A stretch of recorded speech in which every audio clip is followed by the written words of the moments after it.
오늘 우리에게 주신 하나님 말씀, 우리 갈라디아서 4장 우리 6절 말씀입니다. 신약 성경 305페이지에 있는 우리 갈라디아서 4장 우리 6절 말씀, 우리 한 절 말씀입니다. 우리 한 목소리로 하나님께 봉독해 올립니다. 너희가 아들임으로 하나님이 그 아들의 영을 우리 마음 가운데 보내사 아빠, 아버지라 부르게 하셨느니라. 아멘. 우리에게 주신 하나님의 말씀입니다. 자, 우리 한번 옆에 분, 우리 뒤에 분들 보시면서 함께 예배드리게 돼서 너무 감사합니다. 사랑합니다. 축복합니다. 인사 나누시기를 바랍니다. 라파엘 사무엘이라고 하는 청년이 있습니다. 이 청년은 소위 인구 억제주의자인데요. 그가 2년 전에 자기를 낳아주신 부모를 고소했대요. 고소의 사유가 부모가 자기를 동의 없이 낳았다라는 것이었어요. 이 청년의 주장은 이렇습니다. 사람은 태어나면 평생을 고생해야 하는데, 고통 가운데 살아야 하는데 부모가 자신의 동의 없이 자신을 낳아서 내가 이렇게 힘들고 고통스러운 삶을 지내게 되었다라는 거예요. 그런데 재미있는 것은 이 청년의 부모가 모두 변호사라는 사실입니다. 부모가 이렇게 얘기를 했어요. 아들이 우리가 어떻게 그로부터 출생의 동의를 구할 수 있는지 우리 아들이 우리에게 합리적으로 설명해 준다면 우리는 기꺼이 우리의 잘못을 인정하겠습니다. 이렇게 말했다고 합니다. 부모를 고소한 이 아들의 이야기를 들으면서 이런 생각이 들었어요. 우리가 자녀로서 누릴 수 있는 행복이란 과연 무엇일까? 오늘 여러분에게 묻습니다. 여러분은 무엇이 오늘 여러분을 행복하게 만들 수 있다라고 생각하십니까? 여러분 물질입니까? 명예입니까? 아니면 다른 사람들로부터의 인정과 관심입니까? 안타깝게도 이 모든 것들은 언젠가는 사라질 것입니다. 이 모든 것들은 당장은 우리에게 필요한 것처럼 느껴질지 모르지만 그러나 이것들은 영원하지 않습니다. 이러한 점에서 사도 바울은 고린도후서 4장 7절에서 이렇게 말씀하시죠. 우리가 이 보배를 질그릇에 가졌으니 이는 심히 큰 능력은 하나님에게 있고 우리에게 있지 아니함을 알게 하려 함이라. 우리 인생에 있어서 진정한 가치는 어디에 있습니까? 우리에게 있지 않습니다. 사람에게 있지 않습니다. 여러분, 진정한 가치는 어디에 있습니까? 오늘 우리가 이해할 수 없는 방법으로, 알 수 없는 방법으로 하나님의 자녀가 되어 하나님이 주시는 자녀의 영을 통해 하나님을 아빠, 아버지라 부르는 순간 우리는 이 세상 그 누구도 그 어떤 것도 줄 수 없는, 이룰 수 없는 진정하고 영원한 행복을 하나님을 통해서 누리게 될 줄로 믿습니다. 자, 그런데 여러분, 문제가 있어요. 사람이 영적으로 어리거나 어린아이 상태로 있으면 아무리 내가 주인이라고 해도 여러분 진정한 행복의 의미를 알 수 없겠지요. 그래서 신분 자체는 주인입니다. 아들입니다. 그러나 실제로 종과 똑같은 상태에 머물러 있는 것이 바로 오늘 성경이 말씀하시는 어린아이의 상태입니다. 갈라디아서 4장 3절을 보면 사도 바울은 이렇게 말씀합니다. 이와 같이 우리도 어렸을 때에 이 세상의 초등학문 아래에 있어서 종노릇하였더니. 자, 우리가 어렸을 때에. 자, 이 말은 어떤 말입니까? 우리가 나이가 어렸을 때가 아니라는 거예요. 우리가 철이 없던 때가 아닙니다. 자, 여러분, 이 말은요. 자, 우리가 어렸을 때라는 말은요. 예수님이 오셔서 성숙하고 충만할 때까지라고 하는 말입니다. 우리 개인의 삶도 마찬가지죠. 우리가 예수님을 인격적으로 만납니다. 예수님을 나의 구주와 주님으로 고백합니다. 우리의 삶을 통해서 하나님이 우리를 부르시는 그날까지 성숙하고 온전한 삶을 이룰 때까지 여러분, 인간은요 종노릇하는 상태에 있습니다.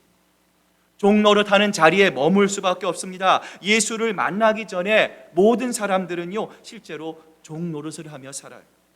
그 결과 나는 자유합니다, 나는 행복합니다, 나는 편안합니다 말하지만 겉은 그럴지 모르지만 그 속을 가만히 들여다보면 그렇지 않은 경우가 너무나 많아요. 욕망과 욕심의 종이 되고 죽음과 이 세상의 종이 되고 죄와 자기 자신의 종이 되어 살아가는 것, 그것이 바로 하나님을 모르는 이 세상 사람들의 모습이에요. 이것이 실제입니다. 그런데 예수님이 오시면 어떻게 됩니까? 어린 시절의 일이 끝나버리죠. 우리가 주님을 만나면 어린 시절에 종 노릇하던 그 모든 것을 멈춥니다. 온전한 새로운 시대를 맞이하는 거예요. 그래서 사도 바울은 갈라디아서 4장 4절에서 이렇게 말씀합니다. 그러나 때가 차매 하나님이 그 아들을 보내사 여자에게 나게 하시고 율법 아래에 나게 하신 것을. 오늘 우리가 읽은 한글 성경에 보면은 그러나라고 하는 말이 빠져 있어요. 자, 그런데 원문에 보면은요, 그러나가 있어요. 이처럼 성경을 보면 복음이 가져오는 새로운 시대에 전한 새로운 시대가 열릴 때마다 성경은 늘 그러나로 시작합니다. 로마서를 보면 1장 중반부터 3장 중반까지 죄에 있는 사람들의 삶의 모습이 쭉 기록되어 있습니다. 그리고 나서 그 유명한 로마서 3장 21절에 그러나 이제는 이라고 나옵니다. 우리가 더 이상 죄 아래서 종노릇하지 않는 새로운 시대가 왔다는 것이에요. 그러나 하고 시대적인 발상의 전환이 일어나는 것입니다. 또한 에베소서 1장을 보면 그는 허물과 죄로 죽었던 너희를 살리셨다라고 되어 있어요. 이렇게 죽었던 우리를 4절부터 5절을 보면은요. 자, 우리 같이 한번 읽어봅니다. 시작. 긍휼이 풍성하신 하나님이 우리를 사랑하신 그 큰 사랑을 인하여 허물로 죽은 우리를 그리스도와 함께 살리셨고 너희는 은혜로 구원받은 것이라. 완전히 새로운 생명이, 이제는 우리가 사망의 통제를 받고 죽음의 통제를 받는 것이 아니라 죄의 노예로 살아가는 것이 아니라 이제는 예수 그리스도께서 주시는 새로운 생명이 우리를 지배하고 통치하는 새로운 시대가 열렸음을 성경은 우리에게 말씀하고 있는 거예요. 이처럼 그러나 때가 차매라고 본문은 이야기합니다. 예수께서 이 세상에 오셔서 처음 공생애를 하실 때의 첫 설교가 무엇이었습니까? 때가 찼고 하나님의 나라가 가까이 왔으니 회개하고 복음을 믿어라. 때가 찼다였습니다. 이제는 더 이상 우리가 종노릇하거나 어린아이처럼 굴거나 후견인이나 청지기 아래 보아 있지 않는 완전한 시대의 때가 찼음을 예수님은 선포하는 거예요. 새로운 시대가 왔어. 하나님의 새로운 때, 새로운 시대가 왔으니 이전과 같은 예전의 방식으로 살아서는 안 되는 것이죠. 새로운 시대에 새로운 방식을 요구하는 거예요. 우리 주님은 언제나 그렇듯이 하나님의 때가 완전히 무르익었을 때에 하나님은 하나님의 일을 하세요. 새로운 시대, 더 이상 종노릇하지 않아도 되는 시대가 된 것입니다. 주인이지만 어린아이이기에 종노릇하던 시대가 아닌 것이죠. 이처럼 새로운 시대가 왔을 때 하나님은 두 가지의 일을 하시는데요. 자, 그 첫 번째 내용이 갈라디아서 4장 4절에 이렇게 기록되어 있습니다. 때가 차매 하나님이 그 아들을 보내사 여자에게 나게 하시고 율법 아래에 나게 하신 것은. 자, 첫 번째로 하나님이 누구를 보내주셨습니까? 자기의 아들 예수 그리스도를 우리에게 보내주셨다라는 것. 하나님이 여시는 새로운 시대는 그 아들이 오실 때, 예수 그리스도께서 오실 때 열릴 것입니다. 오랫동안 약속하신 시대가 아들 예수 그리스도를 통해서 시작되는 거예요. 이처럼 하나님께서 아들을 보내셨는데 율법 아래에 보내셨습니다. 그래서 주님은 우리와 똑같은 몸을 가지셨습니다. 우리와 같은 율법의 아래서 고통하셨어요. 십자가에 달려 저주를 받아 돌아가시면서 우리를 향한 완전한 값을 그 십자가 위에서 지불하셨어요. 그뿐만이 아닙니다. 예수 그리스도를 통해서 우리의 죄가 덮이고 우리의 죄가 가려지고 우리의 죄가 씻어집니다. 예수의 완전한 공로로 예수 그리스도의 보배로운 피가 우리를 하나님 앞에서 완전히 의롭다 여김받게 되었어요. 우리는 자유를 얻은 종, 평민이 아니라 이제는 아버지의 가정에 입양되어 아버지의 모든 영광과 존귀함을 상속받는 하나님의 아들이 된 것이죠. 이것이 바로 우리 기독교의 복음이 선포하는 복음의 핵심입니다.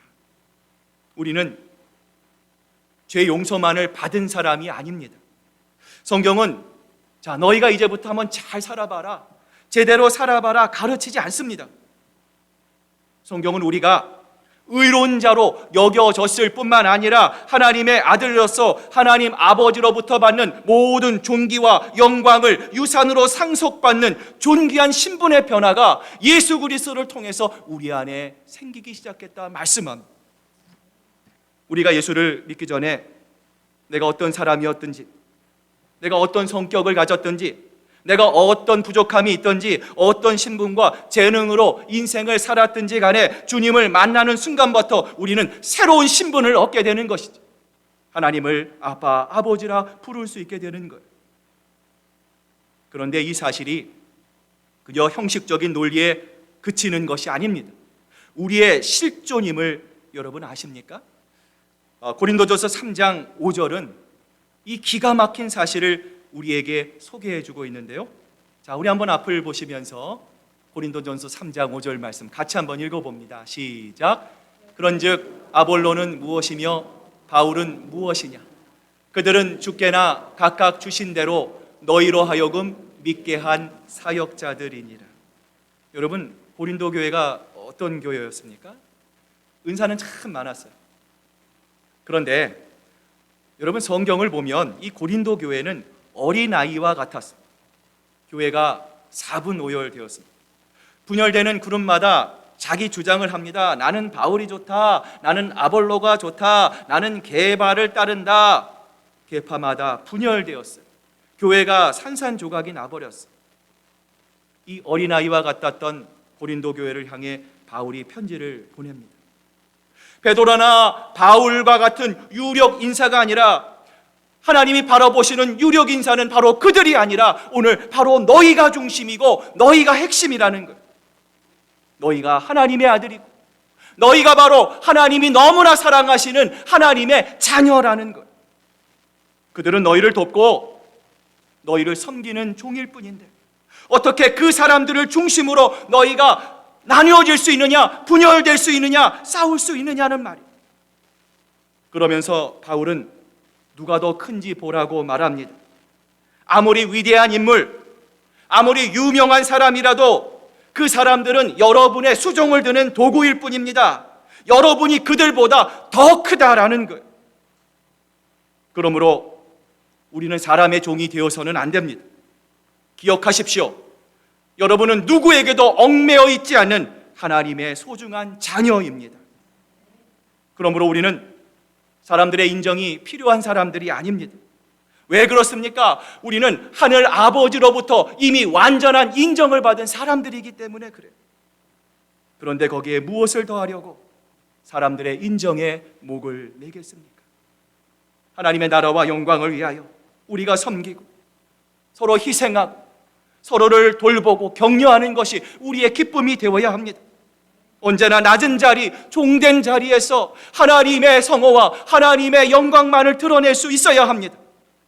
스스로 자신의 허물을 인정하지 않는 하나님의 말씀으로부터 폐역해버린 멀리 달아가버리는 이 세상 속에 살더라도 우리는 하나님 앞에서 우리의 죄를 고백하고 하나님 안에서 정직하게 하나님 보시기에 아름답고 거룩한 삶을 살아가야 합니다. 왜 그렇습니까? 우리는 하나님의 자녀이기 때문입니다. 하나님이 나를 어떻게 대하시는지, 하나님이 나를 어떻게 바라보시는지 우리가 알고 아들된 존귀와 영광을 우리는 이미 하나님을 통해서 알고 있기 때문에 그래요. 그래서 우리는 세상과 다르게 살아가는 것입니다. 그렇다면 우리가 하나님의 아들, 하나님의 딸이라는 것을 우리는 과연 어떻게 알 수 있을까요? 오늘 본문은 갈라디아서 4장 6절에서 우리에게 이렇게 말씀합니다. 자, 한번 앞을 보시면서 같이 한번 읽어봅니다. 시작. 너희가 아들이므로 하나님이 그 아들의 영을 우리 마음 가운데 보내사 아빠, 아버지라 부르게 하셨느니라. 하나님이 아들을 보내실 뿐만 아니라 누구를 보내신다고요? 아들의 영을 보내십니다. 아들의 영을 보내셔서 두 가지 일을 하십니다. 첫 번째로 아들을 우리에게 드러나 보여주십니다.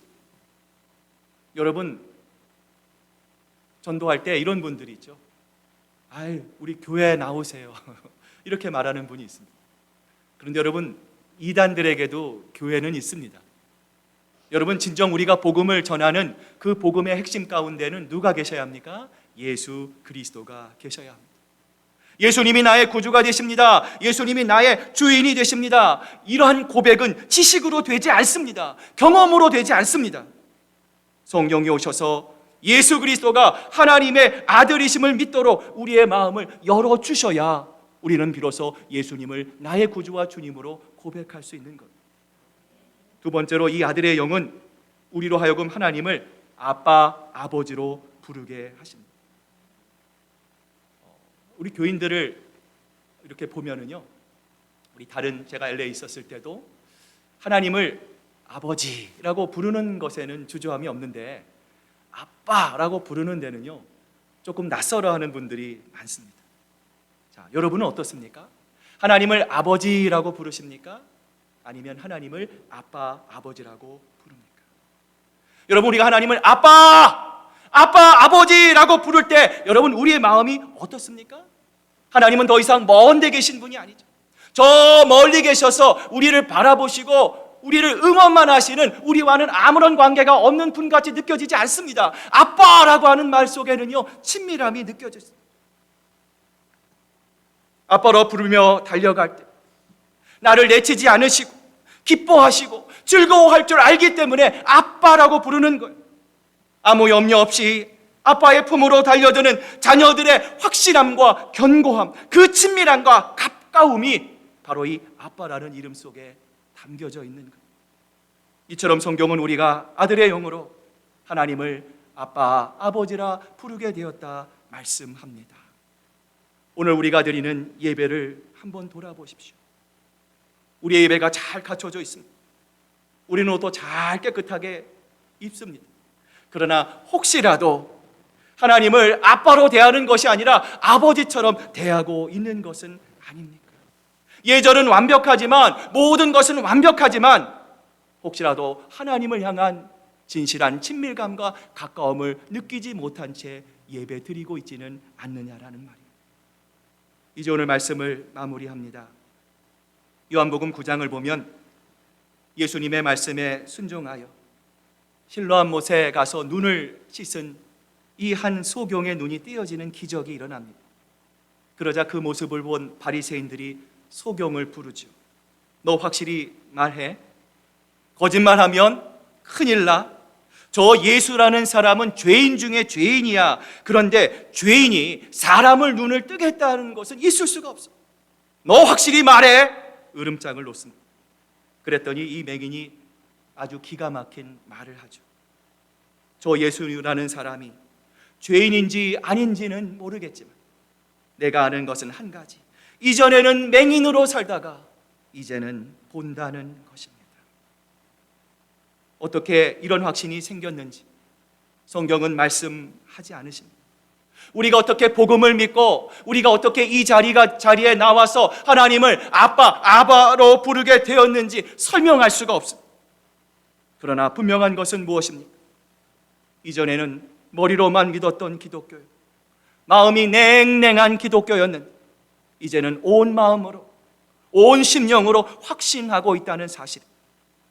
이걸 내가 만들지 않았습니다. 내 안에 스스로 나온 것이 아니에요. 유일한 설명은 바로 이것입니다. 하나님이 아들의 영을 우리 마음 가운데 보내사 하나님을 아바, 아버지라 부르게 하셨느니라. 여러분, 이 확신을 가지시기를 바랍니다.